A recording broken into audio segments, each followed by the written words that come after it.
Alors, bonsoir chers amis, on se retrouve dans cette vidéo pour continuer le cours de première S1 et S2. C'est le cours de maths qui porte sur les équations et inéquations système. Donc, on va continuer avec le grand 3. Malheureusement, j'ai oublié de l'écrire, mais le grand 3 concerne l'existence et les signes des racines d'une équation du second degré, d'une équation paramétrique plutôt, n'est-ce pas? Donc, le grand 3. Donc, on est à l'épisode 3 et je vous invite, si vous ne l'avez pas encore fait, de vous abonner, d'activer la cloche de notification. N'oubliez pas aussi de liker la vidéo pour nous encourager à faire d'autres vidéos de ce genre. Si vous avez compris ce cours à la fin, écrivez ça dans les commentaires que oui, j'ai compris. Si vous n'avez pas compris, ou bien s'il y a un passage que vous n'avez pas compris, vous l'écrivez dans la barre de description, plutôt dans les commentaires que je n'ai pas compris ce paragraphe. Donc ça me permettra de reprendre et de vous expliquer pour que tout soit vraiment clair. Et sincèrement les amis, je vous invite, s'il vous plaît, à suivre la vidéo jusqu'à la fin pour comprendre ce qu'on est en train de faire. Pour le moment, je vous donne le cours sous forme de vidéo. Si vous voulez la version électronique du cours, vous cliquez dans la barre de description, vous pouvez télécharger la version électronique. Donc c'est gratuit. Et je vous invite également à suivre la correction de l'exercice d'application. Donc là, on va aller avec la définition. Qu'est-ce qu'une équation paramétrique? La définition nous dit qu'une équation paramétrique est une équation dans laquelle l'un au moins des coefficients du trinôme associé dépend d'un paramètre, souvent noté M ou T. Donc vous avez une équation du second degré. A, B et C sont des réels. Maintenant, si A dépend d'un paramètre M, par exemple, si on a cette équation, si A est égal à M moins 1, par exemple, M moins 1 x carré plus 2x plus 1, ça c'est une équation paramétrique. Pourquoi? Parce que le A, le coefficient A là, puisque cette équation c'est une équation du second degré, donc le A dépend de M. Pareil, si ici au lieu d'avoir 2, vous aviez par exemple M, ou bien le C, si ici vous aviez par exemple au lieu de plus 1, vous avez M au carré plus 1, c'est une équation paramétrique. Donc ça peut être le A, le B ou le C, ou bien les trois en même temps, ou bien les deux en même temps. Donc si vous avez une équation du second degré dans laquelle un des coefficients dépend d'un paramètre M ou T, on peut le noter M, on peut le noter T, on peut le noter par exemple grand W, ça dépend, n'est-ce pas? Donc c'est ça une équation paramétrique. Donc on va aborder le B. Donc ça c'est une définition, vous devez simplement comprendre. Comprenez simplement que c'est une équation dans laquelle l'un des coefficients du trinôme au moins dépend d'un paramètre M qui est noté M ou bien T, n'est-ce pas? Donc là, vous avez existence et signe des racines d'une équation paramétrique. EP, ça signifie équation paramétrique. J'ai abrégé. Donc pour discuter de l'existence et les signes d'une équation paramétrique, on établit sur le même tableau les signes du discriminant delta de P et de S. Donc vous avez une équation du second degré. Si vous voulez discuter de l'existence et les signes d'une équation paramétrique, vous avez une équation du second degré, mais c'est une équation paramétrique. Par exemple, M-1 x carré plus 2m x plus 1 est égal à 0. Ça, c'est une équation paramétrique. Maintenant, pour discuter de l'existence et les signes d'une équation paramétrique, on établit sur un même tableau. Donc, on établit sur un même tableau. Vous avez une équation paramétrique. Vous voulez discuter de l'existence, s'il existe des racines, si cette équation paramétrique existe des racines, ou bien si, quel est le signe de ces racines. Donc, vous devez étudier deux paramètres, existence des racines et signe des racines. Pour ce faire, vous devez calculer delta, vous calculez P, donc le produit des racines, vous calculez S.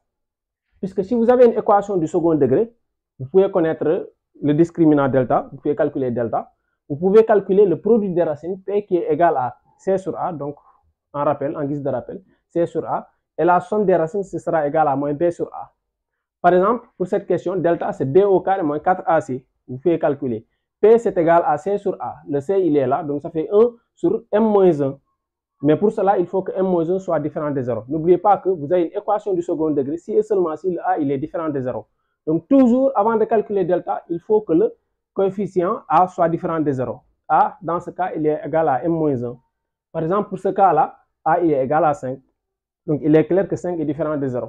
Donc, pour étudier pour discuter de l'existence et les signes d'une équation paramétrique, donc signe des racines d'une équation paramétrique, on établit sur le même tableau les signes de delta, P et S. Donc, vous faites un tableau dans lequel vous calculez delta, vous calculez P, vous calculez S, ensuite vous étudiez les signes de chaque paramètre. Donc, vous calculez les signes de delta, vous calculez delta, P et S, vous étudiez les signes de delta, P et S. Donc, si vous étudiez les signes de P et S et delta, ça vous permettra de connaître si les racines existent et si elles existent, quels sont leurs signes, n'est-ce pas? Donc, c'est ce que ce paragraphe veut dire. Et ce tableau permet de trouver une racine connaissant l'autre. Donc, si vous faites ce tableau-là, un tableau dans lequel vous avez delta, P et S, ce tableau vous permettra de trouver une racine connaissant l'autre. Si vous avez une racine, vous pouvez connaître l'autre en faisant simplement, en calculant delta, P et S, n'est-ce pas? On peut avoir ce cas de figure. Et ce tableau aussi permet de rechercher deux nombres connaissant leur somme et leur produit. Donc, vous pouvez calculer, vous pouvez connaître, vous pouvez rechercher deux nombres connaissant leur somme et leur produit. Si vous connaissez la somme et le produit de deux nombres, vous pouvez trouver, n'est-ce pas, ces deux nombres, n'est-ce pas? Et de déterminer le signe de x1 et x2. Donc, c'est le tableau de signes qu'on va faire tout à l'heure. Donc, c'est ce tableau-là, vous permettra de connaître le signe des racines, donc x1 et x2. C'est très simple, hein? Peut-être que j'ai un peu accéléré le rythme, mais c'est un tableau très simple qui vous permettra de connaître une racine. Donc, vous faites sur le même tableau delta, P et S. Ce tableau-là vous permettra de connaître le signe des racines. Non seulement le signe des racines, ça vous permettra de connaître si ces racines existent. Ça vous permettra de déterminer une racine connaissant l'autre. Si vous connaissez une racine, vous pouvez déterminer l'autre racine rien qu'en faisant le tableau delta P et S. Donc P, c'est toujours égal à C sur A et S, il est égal à moins B sur A. Delta, c'est B au carré moins 4AC, n'est-ce pas? Donc tout cela est résumé sur ce tableau. Ce tableau-là, il est fondamental. Vous devez le comprendre. Il est facile à comprendre. Mais il n'est pas compliqué aussi de retenir ce tableau. Si vous avez l'habitude de l'utiliser, ça vous sera très facile de le retenir, n'est-ce pas? Donc ce tableau nous dit quoi? Si vous avez une équation du second degré, un trinôme du second degré, si son discriminant est négatif, alors cette équation du second degré n'admet pas de solution. C'est évident, si delta est négatif, on n'a pas de solution. Donc ce paramètre, il est bon. Donc delta supérieur ou égal à 0. Si le discriminant est supérieur ou égal à 0, donc ça veut dire que si delta est strictement positif, ou bien si delta est égal à 0, vous avez toujours deux racines. Vous avez l'existence des racines. Donc vous avez deux racines. Maintenant, on va étudier le signe des racines. N'est-ce pas? Le signe des racines. Quel type de racines on a?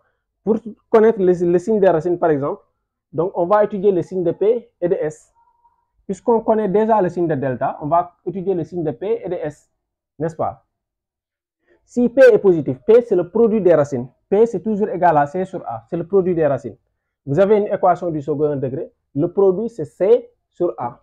Par exemple, pour ce cas, pour cet exemple, le produit c'est 2 divisé par 5. Donc c'est 2 cinquièmes. N'est-ce pas? La somme c'est moins B sur A. Donc ça fait moins 8. Ça fait 8 sur 5. Vous voyez, c'est très facile. Donc maintenant, si le produit delta, il est positif déjà. Donc ça, c'est réglé. On va étudier le signe de P et de S pour pouvoir tirer des conclusions. Est-ce que vous voyez? Si le produit des racines est positif, si P est positif, alors vous avez deux racines de même signe.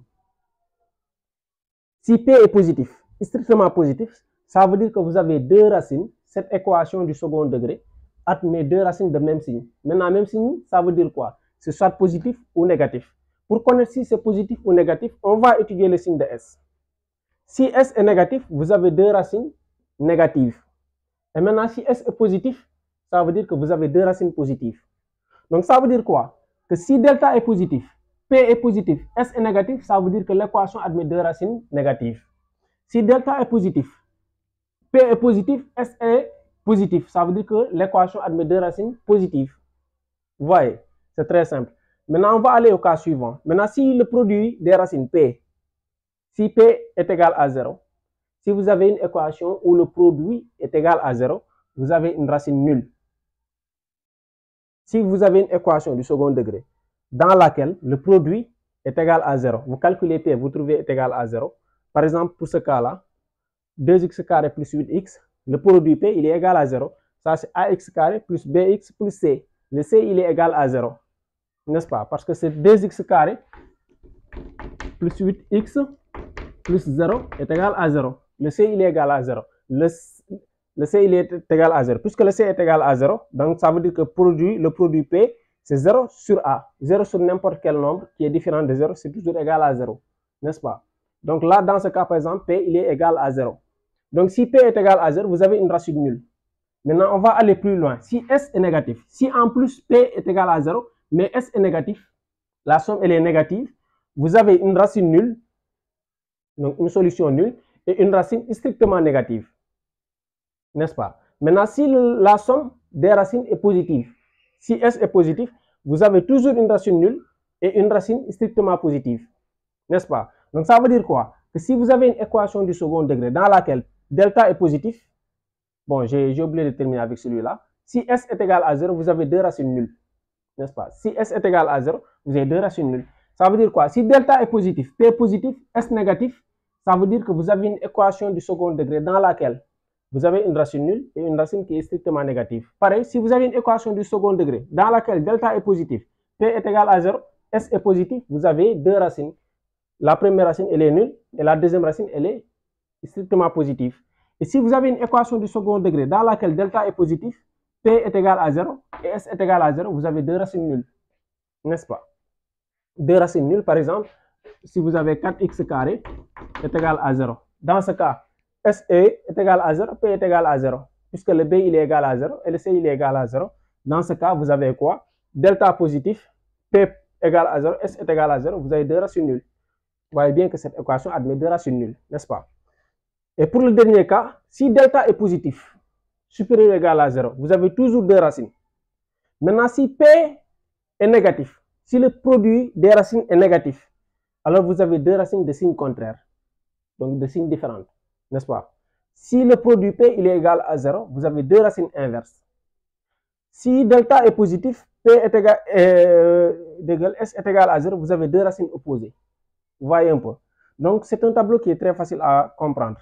Vous avez trois paramètres, delta, P et S. Dépendamment du signe de delta, de P et de S, vous avez différents types de racines, n'est-ce pas? Par exemple, si on vous demandait comment on fait pour obtenir deux racines de signes contraires. Donc, on est dans ce cas de figure. Pour qu'on ait deux racines de signes contraires, il faut que P soit négatif et delta positif. Ensuite, vous faites un tableau de signes. Vous voyez où est-ce qu'on a delta positif et P inférieur à 0. Donc, on va faire un exercice d'application pour un peu fixer les idées. Et les exercices d'approfondissement, on le fera dans notre groupe WhatsApp. Et si vous voulez intégrer notre groupe WhatsApp, vous nous écrivez sur WhatsApp au 77 465 32 33. Et je précise bien que pour m'écrire un message, vous m'écrivez quelque chose de très clair. Si vous m'écrivez salut, je ne vais pas vous répondre parce que je reçois beaucoup de messages de ce genre, salut, et je sais par essence que c'est des gens qui me font perdre du temps. Donc là, un exercice d'application, on vous dit déterminer sans les calculer les signes des racines des équations. Donc on vous donne quatre équations, on vous demande de déterminer sans les calculer les signes des racines. Cette équation, c'est une équation du second degré puisqu'elle est sous la forme de ax carré plus bx plus c. Le a il est égal à 5, le b il est égal à moins 8 et le c il est égal à 2, n'est-ce pas? Le discriminant, vous pouvez le calculer. Delta, ça fait moins 8 au carré moins 4 fois AC. Donc pour ce cas-là, par exemple, delta, il est égal à moins 8 au carré, ça fait 64, moins 4, 4 fois 5 fois 2. Donc ça fait 4 fois 5, 20, 20 fois 2, ça fait 40. 64 moins 40, ça fait 24. Donc 24 est positif. Vous voyez? Donc delta, il est positif. Donc qu'est-ce que je vais faire? Je vais calculer S et P pour connaître les signes des racines, n'est-ce pas? Pour connaître les signes des racines, je calcule delta, je calcule P et je calcule S, n'est-ce pas? Donc, le P, le produit des racines, ça fait quoi? P, c'est toujours C sur A. Le C, il est là. C, du moins, vous moudjoubi quoi? Donc, 2 sur 5. P, ça fait 2 sur 5. Et S, ça fait quoi? Ça fait moins B sur A. S, ça fait moins B sur A. B, moins 8. B n'est pas égal à 8. B, il est égal à moins 8. Parce que c'est 5x carré plus moins 8, n'est-ce pas? C'est 5x carré plus moins 8 fois x plus 2 est égal à 0.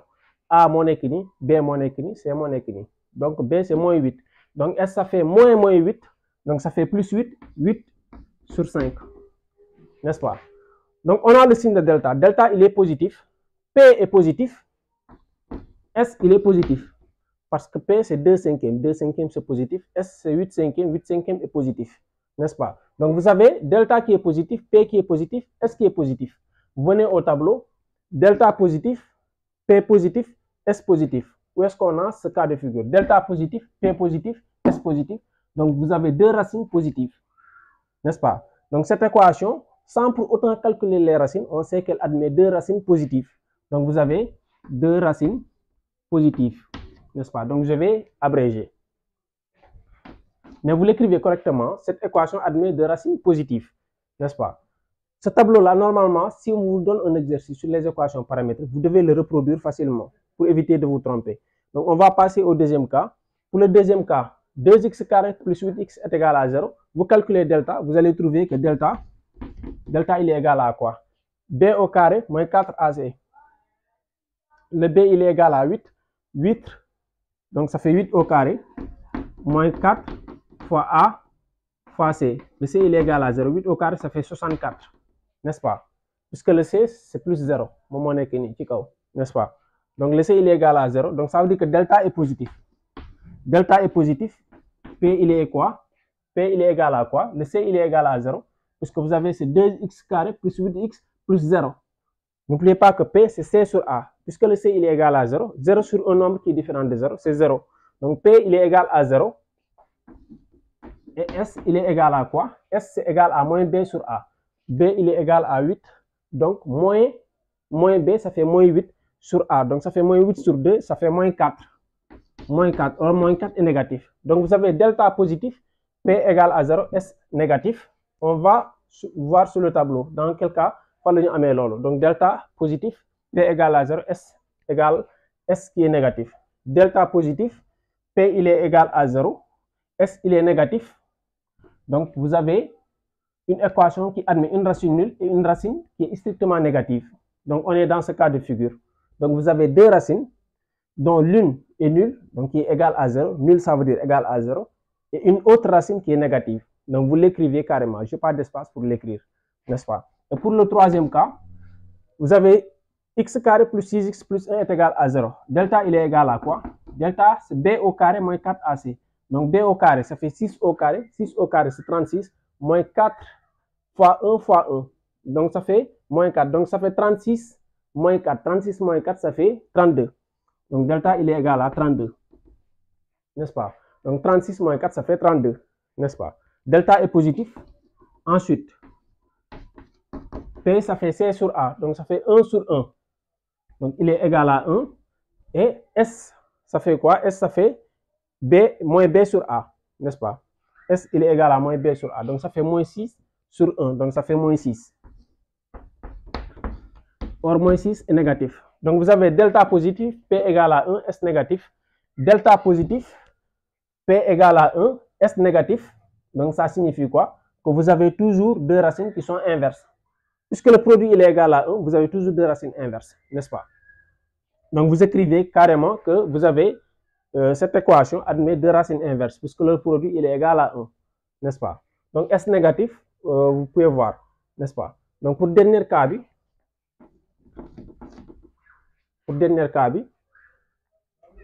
là, on aurait pu ne pas calculer S. Hein. Si vous calculez P est égal à 1, si vous trouvez P est égal à 1, vous avez 2 racines inverses.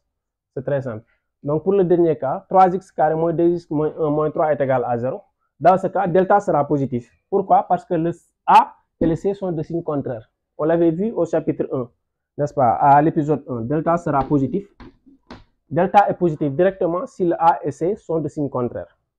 Le A, c'est 3 et le C, c'est moins 3. Ils sont de signes contraires. Donc, forcément, delta sera positif. Vous calculez P. P, c'est C sur A. Donc, ça fait moins 3 sur 3, ça fait moins 1. Moins 1 est négatif. Ensuite, vous calculez S. S, c'est moins B sur A. Donc, ça fait moins 2 sur 3. Puisque le B, il est égal à moins 2. B égale à moins 2. Parce que là, c'est 3x carré plus moins 2x plus moins 3 est égal à 0. C, c'est moins 3. B, c'est moins 2. N'est-ce pas? Donc, S, c'est moins B sur A. Donc, ça fait moins 2. Ça fait plus 2. 2 sur 3. Donc, S, ça fait 2 sur 3. N'est-ce pas? Or, 2 sur 3 est positif. Donc, vous avez delta qui est positif, P négatif, S positif. Delta positif, P négatif. Il est là, n'est-ce pas? Puisque P est positif, vous avez toujours 2 racines de même signe. Delta positif, P négatif, on a toujours 2 racines de signes contraires. N'est-ce pas? Donc là, cette équation admet deux racines de signes contraires. Le S, qu'il soit positif ou négatif, on a toujours deux racines de signes contraires, n'est-ce pas? Donc, delta positif, P négatif, vous avez toujours deux racines de signes contraires. Que S soit positif ou négatif, on s'en fout. Deux racines de signes contraires. Donc, les amis, on arrive au terme de la vidéo. J'espère que cette vidéo vous a vraiment été utile. Et si c'est le cas, laissez-moi un like, likez la vidéo, abonnez-vous aussi. Invitez vos amis à soutenir la chaîne. Et pour ceux qui veulent aller plus loin, aussi, on vous informe que nous vendons des annales de mathématiques et des PC pour la classe de première S1 et pour la première S2. Nous vendons également des annales pour préparer le concours général. Donc, ceux qui veulent commander les annales, vous nous appelez au 77 683 23 23. Donc, en achetant les annales, en fait, vous nous aidez à acheter du matériel et à recruter des profs qui pourront nous aider à faire les cours avec les meilleurs moyens qui soient, n'est-ce pas? Donc, je vous remercie de m'avoir accordé votre attention. Je vous donne rendez-vous à très bientôt pour un autre chapitre.